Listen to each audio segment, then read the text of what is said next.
Muito bem, daremos início então à nossa aula sobre o hinduísmo e juntamente também falaremos sobre o budismo. Temos aí a agenda, vamos falar aí sobre a parte histórica da chegada dos arianos na Índia, falaremos também sobre a base cultural para o surgimento da religião, a saber,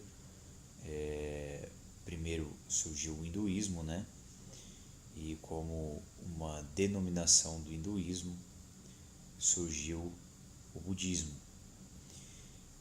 Veremos todo então o desenvolvimento histórico de ambas as religiões e aí também de forma separada veremos os aspectos doutrinários e práticos de ambas as religiões. Bom, temos uma nota aí, né? O histórico do desenvolvimento religioso na Índia, apresentado a seguir, é o contexto onde surgem as principais religiões na região, como o hinduísmo e posteriormente o budismo e o jainismo vão sair do hinduísmo, tá?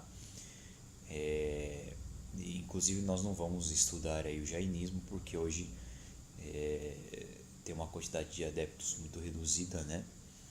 Então não vai ser objeto do nosso conteúdo programático. Muito bem.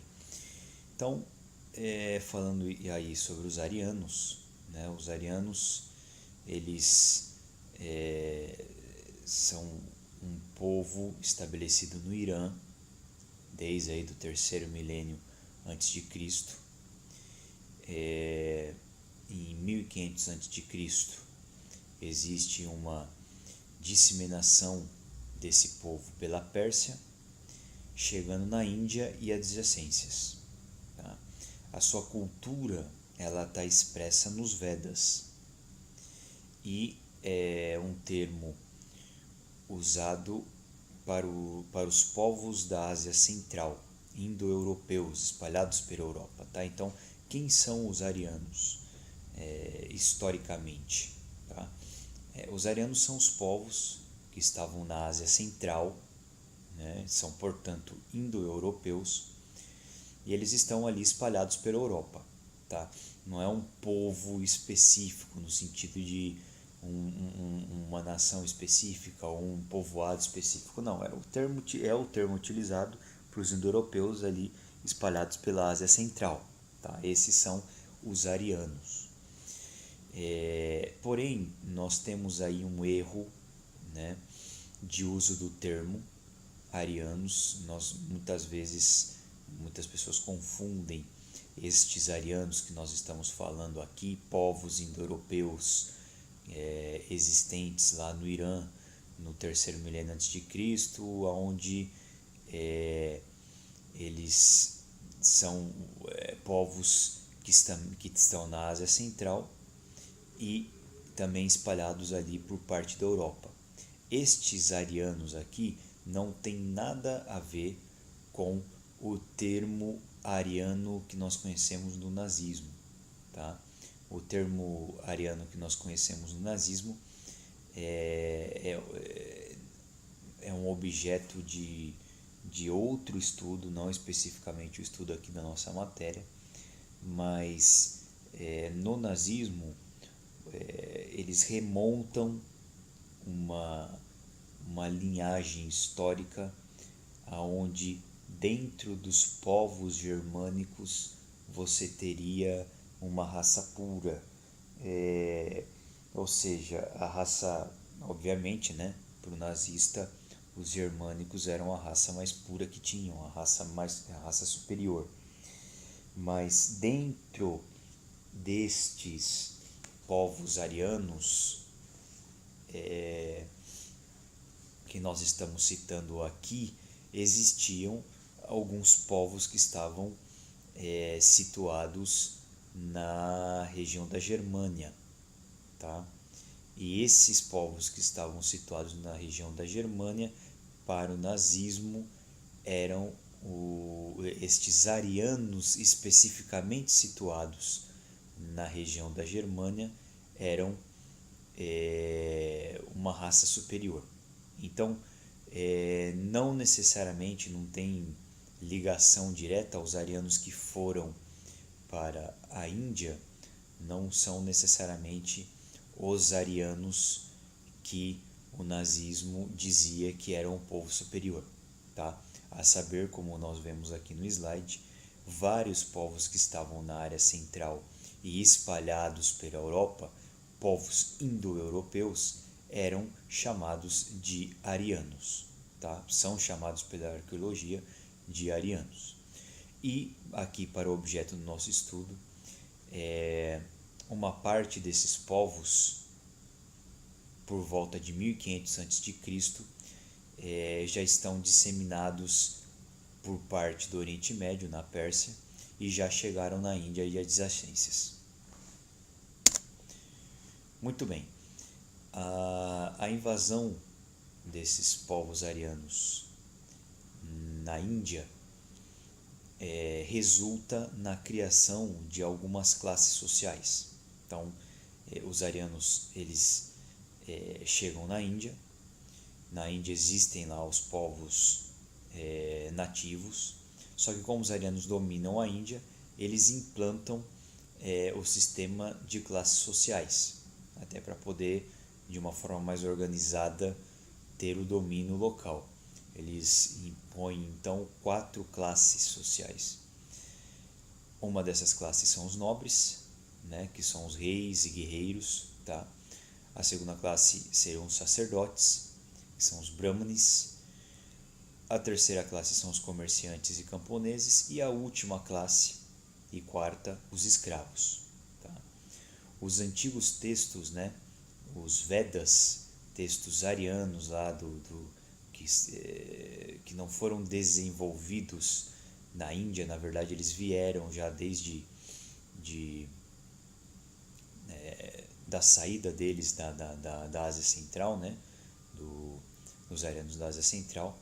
Eles foram usados pelos brahmanes como base para a implementação da religião ariana dentro da Índia.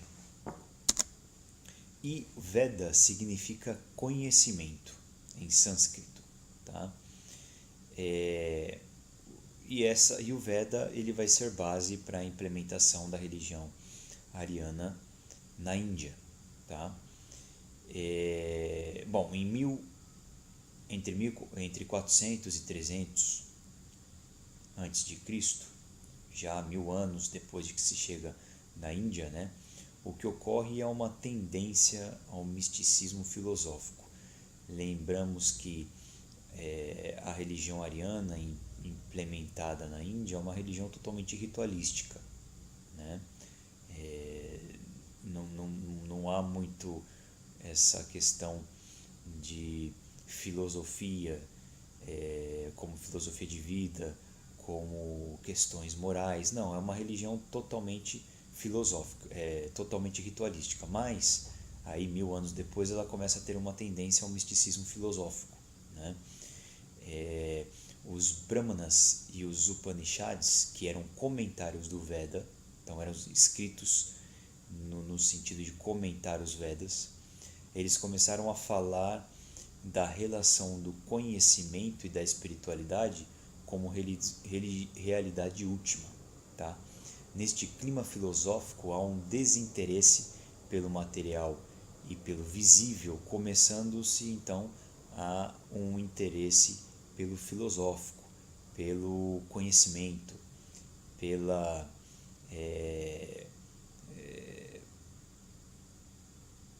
forma de ter uma religião ou de alcançar o espiritual de uma forma mais pelo conhecimento, pela reflexão. E então, nessa reflexão feita com base num sentimento filosófico, surgem 3 doutrinas que nós iremos ver mais adiante. A doutrina da reencarnação, a doutrina do samsara e a doutrina do karma, tá? Então, em meio a todo esse clima filosófico, vão surgir aí duas novas religiões provenientes do hinduísmo, tá? Que é o jainismo e o budismo. E a saber, 6 das 11 religiões mundiais, elas surgem na Índia. Aquelas 11 religiões mundiais que nós vemos no livro texto, 6 delas vão surgir na Índia. Tá? Vendo agora então o histórico separado aí, nós demos um histórico geral sobre a chegada dos arianos na Índia, a implantação das classes sociais, o desenvolvimento da religião dentro da Índia, passando por um momento ritualístico, né, até desembocar num momento onde se começou a ter uma influência mais mística, filosófica, né, e o surgimento de novas religiões saindo de dentro do hinduísmo, que era o jainismo e o budismo. Agora vamos detalhar então o histórico específico do hinduísmo. O termo hinduísmo é um termo ocidental para os seguidores de princípios e milhões de doutrinas religiosas que surgiram na Índia a partir de 2000 a.C. Então o termo hinduísmo não é um termo da Índia, é um termo dos ocidentais que chegaram na Índia e, juntando as doutrinas já existentes locais, tá? As religiões existentes locais, junto com as religiões, com as doutrinas implantadas pelo arianismo, pelos povos arianos, juntou-se tudo isso e os povos ocidentais passaram a chamar este balaio de religiões de hinduísmo. Tá? Bom, tendo então já essa definição de que tudo que existia de religião e de doutrinas na Índia, juntando o que veio trazido pelos arianos, é chamado de hinduísmo, e sabendo que os arianos implantaram um sistema de casta, é neste pano de fundo que está a religião hindu. A saber, o sistema de casta, ele veio então desde a época da implantação pelos arianos, de 1500 a.C. adiante, e o sistema de castas ele foi se ampliando com o tempo, né? Ele chegou a ter aí mais de 3.000 castas, tá? Subdivisões aí daquelas 4 em mais de 3.000, tá? E essas 3.000 permanecem até hoje, ainda que o governo tenha extinto legalmente este sistema em 1947. Legalmente não existe mais o sistema de casta dentro da Índia, mas na prática sim existe, com essas mais de 3.000 castas. A saber, não há casamento entre... isso até hoje, tá? Não havia e não há até hoje casamento, refeições ou relações profissionais entre as distintas castas, punindo-se inclusive uma relação de casamento, refeição, relações profissionais entre castas com a extinção da pessoa, tá? Ela fica então sem casta. Hoje a presença atualmente no hinduísmo é na Índia, no Paquistão, no Ceilão e na Birmânia, com aproximadamente 1 bilhão de adeptos. Muito bem, com isso nós vimos o histórico rapidamente do hinduísmo, né, específico do hinduísmo, e agora vamos ver o histórico específico do budismo. O budismo foi fundado por Siddhartha Gautama, que é o conhecido Buda. Ele viveu de 560 a 480 a.C. no nordeste da Índia.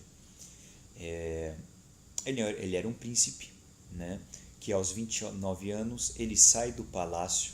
Então ele vivia uma vida reclusa dentro do palácio, uma vida de nobre, né, e dentro de um sistema religioso hindu comum que nós conhecemos, tá?